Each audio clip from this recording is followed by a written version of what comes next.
Hi, my name's John Penry. I'm a veterinarian and researcher here at Cognosco and an ex-FVC. And today, in Dairy Talk video snippets, I'd like to have a brief conversation with you about milking liners. So here's an example of a milking liner that's quite common in New Zealand, made out of nitrile rubber. And one of the really unique things about liners is that they are the only part of the milking machine in contact with the cow's teats. So therefore they have a really unique relationship with the cow during the milking process. The image you see on the screen is one of a teat inside a clear liner and shell. This is really unusual. It's used in a research setting, but it gives you a sense of what the interaction between the teat and the liner looks like, in this case during liner compression or when the teat is going through massage. But we don't often get to see something like this. Nevertheless, it's really quite straightforward to understand some of the things which are happening to a cow's teat during machine milking with a liner. So I want you to imagine that my thumb represents a cow's teat. Here's the teat end, here's the teat barrel, and here's the top of the teat intersecting with the udder. And the way that milk is extracted during machine milking is that the milking machine creates a pressure difference across the teat end. So underneath the teat end is low pressure, and inside the teat, or more correctly the teat cistern, is high pressure, and that pressure difference causes milk to flow from within the teat to outside the teat. And this is more easily explained with this schematic diagram that you're about to see. So this schematic shows exactly the same phenomenon that we just talked about. The big P in the picture represents high pressure and the small p represents low pressure. That pressure difference causes the milk to flow, represented in this case by the blue arrow. Under the influence of vacuum, the teat canal unfolds, and that allows passage of the milk stream to go through the opening teat canal. Again, using a schematic diagram, this is illustrated. In this slide, the image on the left shows the teat canal folded. Note that it's not a small round piece of tissue, but rather it is actually folded because it's a piece of skin. And on the right hand side we see what the teat canal looks like unfolded, and imagine that the milk stream is coming directly out of the image towards you through that opening. One of the other things that happens when you create a pressure difference underneath the teat is that not only do you get the milk stream moving down because of that pressure difference, but you also get the accumulation of blood in the teat end. And that's one of the reasons why you have pulsation. So the action of taking the liner and causing rhythmic compression underneath the teat helps to circulate the blood that is accumulating at the end of the teat. This schematic diagram again shows how that would look if you were looking inside the teat as a cross-section. The squiggly red lines you can see that get thicker towards the teat end show the accumulation of blood in the absence of effective pulsation, and that's to be avoided. These two milking liners are a really stark illustration of how there's quite a large difference in the geometry or the physical shape of liners.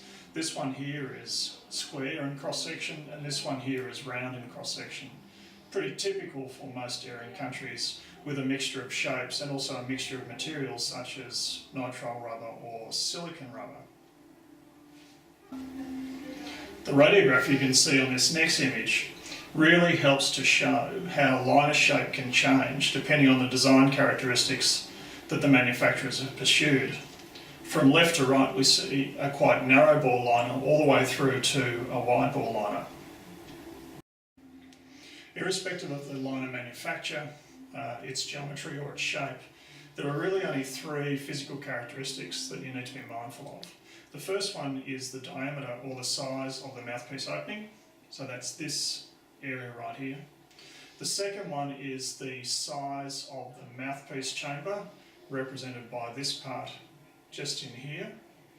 And the third one is the liner diameter that's measured 75mm down the liner wall from the top of the liner heading towards the tail. So it's roughly about here. Again, in this diagram that you can see, those three measurements are shown really clearly. The mouthpiece opening is in red, the size of the mouthpiece chamber is in blue, and the mid-barrel bore, or the size of the bore of the liner, is in green. So liner performance can be described either by liner milking speed or litres or kilos of milk per minute.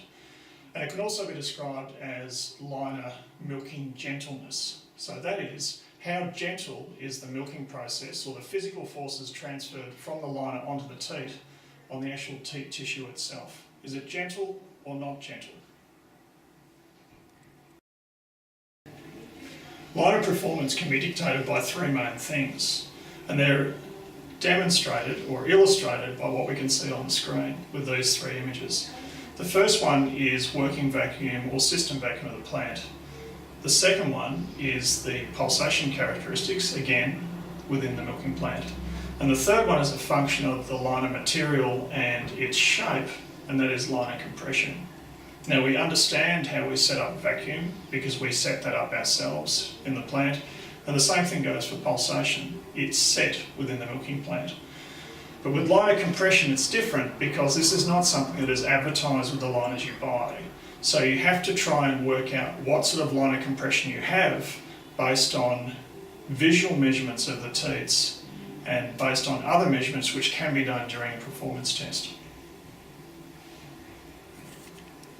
So again, using my thumb as a demonstration teat, if the liner is applying physical forces to the teat, which the teat tissue does not like, then you'll see it often in three ways. And the first one of those is teat end hyperkeratosis. The image that you see on the screen here shows you either a rough teat or a very rough teat. And generally speaking, hyperkeratosis takes at least 2 or 3 weeks to develop, and it's primarily a function of high liner compression, high vacuum, or really long milking phase during the pulsation phase. The second aspect of physical forces that the teat doesn't like is teat congestion, or teat edema, as it's sometimes known. We see it in two main forms. The first one is teat end congestion, again illustrated on this diagram that we see now. The second one is teat barrel congestion. And teat barrel congestion, seen in this diagram, is primarily a function of the vacuum levels inside the mouthpiece chamber, particularly towards the end of milking. The best way to assess how gentle is the milking process, that is, how gentle is the interaction between the teat and the liner, is to do visual assessment of the teats immediately after the teat cups come off. And in this case, you want to assess at least 50 cows or 200 teats. And you're looking for evidence of hyperkeratosis, you're looking for evidence of teat congestion, and comparing whether those are below certain trigger levels. And that's a really important thing to do to assess the interaction between the liner that you've chosen and the teats in the cows in your herd. Irrespective of all of this, there are a couple of really basic things about liners which also should be kept paramount. The first one is that the liner should match the shell. So if the liner doesn't match the shell according to the manufacturer's specifications, then the liner shell marriage is never going to function as it was designed to do, and immediately that puts you behind. The second thing, which is really important, is that these devices have a limited working life, and in most cases that's 2,500 cow milkings. It's not just simple enough to say, well, in my dairy I always just change the liners once per year.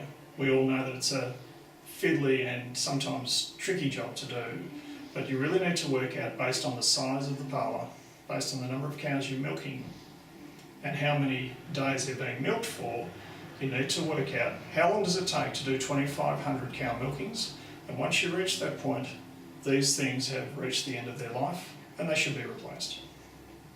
And that's Liners 101. Thanks very much for watching.